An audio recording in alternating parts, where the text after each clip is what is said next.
In today's video, I'm going to teach you how to see your Google Meet code.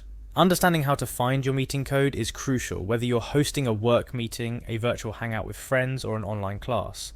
Google Meet makes it easy to start or join meetings, but sometimes we need to share that quick access code with others.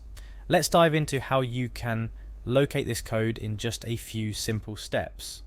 Firstly, let's navigate to the Google Meet website. You'll want to ensure you're signed in with your Google account to proceed. Once you're signed in, you'll notice a few options to create or participate in a meeting. For our purpose today, go ahead and click on the New Meeting button. This option is designed to help you start a meeting instantly or schedule one for later. Now, we're looking to start a meeting right away, so once you click on New Meeting, you'll see an option that says Start an Instant Meeting. Click on this. Doing so will immediately launch a new meeting window, and you as the host will be ushered into the virtual meeting room. Don't worry about inviting participants just yet. We will get to how you can share the meeting information with them in a moment. Here's where it gets important. You might be asking, where do I find my meeting code? Well, it's actually hidden in plain sight. Look at the URL bar in your web browser. The URL contains the meeting link, which is unique to your session. To find your meeting code, you need to focus on the last segment of characters in this link, right before the slash. This string of characters is your meeting code. It's as simple as that.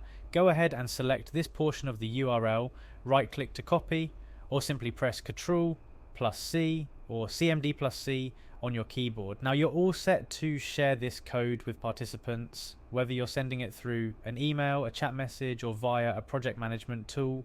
All participants need to do is enter this code on the Google Meet homepage to join your meeting directly. Remember, sharing your meeting code is a quick way to get everyone on the same page without having to send out individual invites through Google Calendar.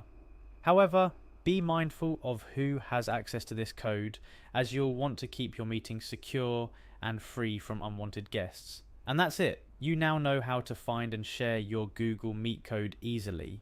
This simple trick can save you time and make your meeting setup process smoother. Remember to check the volume and video settings before starting your meeting to ensure everything runs smoothly. Happy meeting!